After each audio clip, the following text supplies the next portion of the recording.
안녕하세요. 그린빌 가족 여러분. 오늘 수요일 아침 5월의 마지막 날입니다. 5월 한 달 동안도 우리와 함께 하셨던 하나님께 감사드리고 또 이렇게 아침마다 하나님의 말씀으로 우리의 삶의 중심을 세워갔던 모든 분들께 감사를 드립니다. 이렇게 하나님의 말씀들이 차곡차곡 우리의 마음 중심에 쌓여서 하나님의 사람으로 그렇게 조금씩 조금씩 변화되어 갈 수 있기를 간절히 기원합니다. 자, 오늘 저희는 사무엘상 16장 오늘 1절에서 13절의 말씀으로 함께 이 아침 시작하도록 하겠습니다. 사무엘상 16장 1절에서 13절의 말씀. 여호와께서 사무엘에게 이르시되 내가 이미 사울을 버려 이스라엘 왕이 되지 못하게 하였거늘 내가 그를 위하여 언제까지 슬퍼하겠느냐. 너는 뿔에 기름을 채워 가지고 가라. 내가 너를 베들레헴 사람 이새에게로 보내리니 이는 내가 그의 아들 중에서 한 왕을 보았느니라 하시는지라. 사무엘이 이르되 내가 어찌 갈 수 있으리이까. 사울이 들으면 나를 죽이리이다 하니 여호와께서 이르시되 너는 암송아지를 끌고 가서 말하기를 내가 여호와께 제사를 드리러 왔다 하고 이새를 제사에 청하라. 내가 네게 행할 일을 가르치리니 내가 네게 알게 하는 자에게 나를 위하여 기름을 부을지니라. 사무엘이 여호와의 말씀대로 행하여 베들레헴에 이르매 성읍 장로들이 떨며 그를 영접하여 이르되 평강을 위하여 오시나이까. 이르되 평강을 위함이니라. 내가 여호와께 제사하러 왔으니 스스로 성결하게 하고 와서 나와 함께 제사하자 하고 이새와 그의 아들들을 성결하게 하고 제사에 청하니라. 그들이 오매 사무엘이 엘리압을 보고 마음에 이르기를 여호와의 기름 부으실 자가 과연 주님 앞에 있도다 하였더니 여호와께서 사무엘에게 이르시되 그의 용모와 키를 보지 말라. 내가 이미 그를 버렸노라. 내가 보는 것은 사람과 같지 아니하니 사람은 외모를 보거니와 나 여호와는 중심을 보느니라 하시더라. 이새가 아비나답을 불러 사무엘 앞을 지나가게 하매 사무엘이 이르되 이도 여호와께서 택하지 아니하셨느니라 하니 이새가 산마로 지나게 하매 사무엘이 이르되 이도 여호와께서 택하지 아니하셨느니라 하니라. 이새가 그의 아들 일곱을 다 사무엘 앞으로 지나가게 하나 사무엘이 이새에게 이르되 여호와께서 이들을 택하지 아니하셨느니라 하고 또 사무엘이 이새에게 이르되 네 아들들이 다 여기 있느냐. 이새가 이르되 아직 막내가 남았는데 그는 양을 지키나이다. 사무엘이 이새에게 이르되 사람을 보내어 그를 데려오라. 그가 여기 오기까지는 우리가 식사 자리에 앉지 아니하겠노라. 이에 사람을 보내어 그를 데려오매 그의 빛이 붉고 눈이 빼어나고 얼굴이 아름답더라. 여호와께서 이르시되 이가 그니 일어나 기름을 부으라 하시는지라. 사무엘이 기름 뿔병을 가져다가 그의 형제 중에서 그에게 부었더니 이날 이후로 다윗이 여호와의 영에게 크게 감동되니라. 사무엘이 떠나서 라마로 가니라. 아멘. 네. 우리 하나님께서는 사울 왕을 버리신 뒤에 곧바로 새로운 왕을 준비하십니다. 사실 정확하게 말하면 사울이 하나님을 버렸기 때문에 하나님께서 그를 더 이상 쓰실 수 없었습니다. 사무엘은 하나님의 마음을 알았기에 슬퍼했습니다. 사울에 대한 인간적인 연민도 있었고 또 앞으로 이제 폭주하게 될 사울의 분노 앞에 두려운 마음도 있었습니다. 그러나 그는 다시 일어나 하나님께서 명하신 일을 해야 했습니다. 그것은 하나님께서 예비하신 새로운 왕을 찾아 그에게 기름 붓는 것이었습니다. 사무엘은 하나님의 뜻에 따라 베들레헴에 살던 이새의 집에 갑니다.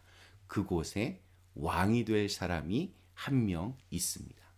사무엘이 보기에 이새의 첫째 아들이었던 엘리압이 가장 왕처럼 보였습니다. 용모와 키가 훤칠해 보였기 때문입니다. 그러나 하나님께서는 그가 선택받은 이가 아님을 말씀하십니다. 그리고 우리에게도 아주 유명한 말씀을 하십니다. 우리 7절 말씀, 여호와께서 사무엘에게 이르시되 그의 용모와 키를 보지 말라. 내가 이미 그를 버렸노라. 내가 보는 것은 사람과 같지 아니하니 사람은 외모를 보거니와 나 여호와는 중심을 보느니라 하시더라. 여기서 말하는 용모와 키, 이것은 바로 첫 번째 왕 사울을 택할 때 사람들이 가졌던 기준입니다. 사울은 요즘 말로 하면 이렇게 몸짱이었습니다. 키가 커서 남들보다 머리 하나가 더 있고 풍채도 아주 좋고 딱 봐도 이렇게 장군감인 사람입니다. 그러나 하나님은 그것이 아니라 다른 것을 보기 원하신다는 겁니다. 그것은 바로 중심입니다. 영어 성경에서는 이것을 이제 심장을 뜻하는 heart로 그렇게 번역을 합니다. 즉 심장을 뛰게 하는 것, 삶의 목적과 또 마음의 중심입니다. 그런데 옛날이나 지금이나 여전히 사람들이 가장 먼저 보는 것은 외모입니다.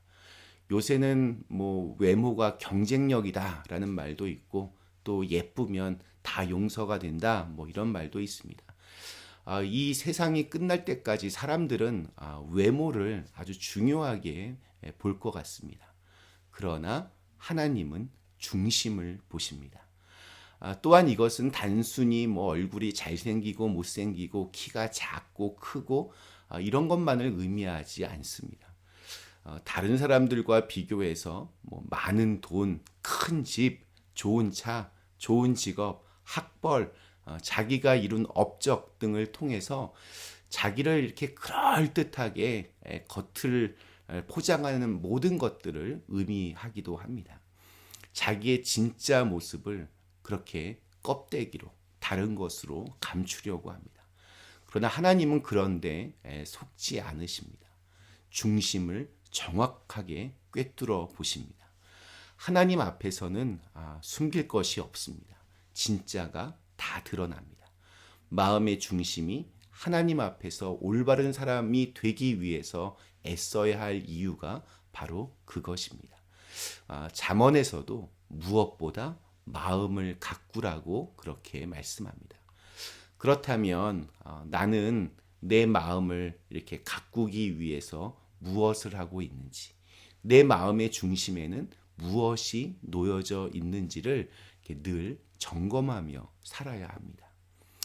사무엘은 결국 그곳에 있지도 않았던 막내 아들 다윗을 찾아 기름을 부었습니다.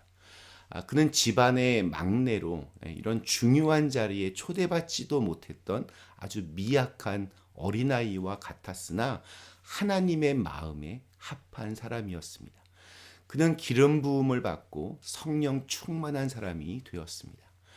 다윗의 인생에서 가장 중요했던 사건은 바로 이 기름 부음을 받은 것이었습니다. 기름 부음을 받았지만 사람들이 보기에는 다윗은 여전히 아이입니다. 뭐 눈에 띄는 것이 별로 없습니다. 별 볼 일 없는 그런 아이였습니다. 그러나 하나님에게 어떤 사람의 배경과 나이, 외모 등은 중요하지 않습니다. 중요한 것은 하나님의 기름 부으심입니다. 하나님 나라의 역사는 이렇게 기름 부음 받은 사람의 역사이기도 합니다. 그리고 기름 부음을 받은 그 장면에서 다윗의 이름이 처음으로 나옵니다. 아버지 이새조차 하찮게 여겼던, 그래서 그 이름을 부르지도 않았던 그 다윗의 이름은 하나님의 기름 부으심으로 말미암아 이후에 구약 성경에서만 600번 이상 언급되는 존귀한 이름이 되었습니다. 오늘은 특별히 우리 그린빌 카운티의 고등학교 졸업식이 있습니다. 우리 교회에서도 4명의 자녀들이 졸업을 합니다. 고등학교를 졸업하고 보다 넓은 세상으로 나아가는 우리 자녀들에게 하나님의 기름 부으심이 있기를 소망합니다. 어떤 이기적이거나 허망한 것에 마음이 휘둘리지 않고 그 마음의 중심에 하나님의 나라가 굳건하게 세워지는 우리 아이들이 되었으면 좋겠습니다. 그리고 우리 졸업하는 자녀들뿐만이 아니라 이제 5월의 마지막 날을 하나님의 말씀으로 잘 정리하는 모든 분들에게 그 마음의 중심이 온전히 하나님께로 향해지는 그런 귀한 날이 되시기를 간절히 기원합니다. 잠시 함께 기도하시겠습니다. 사랑의 하나님, 세상 사람들은 겉으로 보이는 그럴싸한 것들에 늘 열광하지만 하나님은 우리의 중심을 보십니다. 우리의 중심이 온전히 하나님을 향할 수 있게 하여 주옵시고 하나님께서 원하시는 것들을 행할 수 있는 사람들이 되게 하시고 하나님께서 기뻐하시는 것들을 행할 수 있는 사람들이 되게 하여 주시옵소서. 예수님의 이름으로 간절히 기도드리옵나이다. 아멘.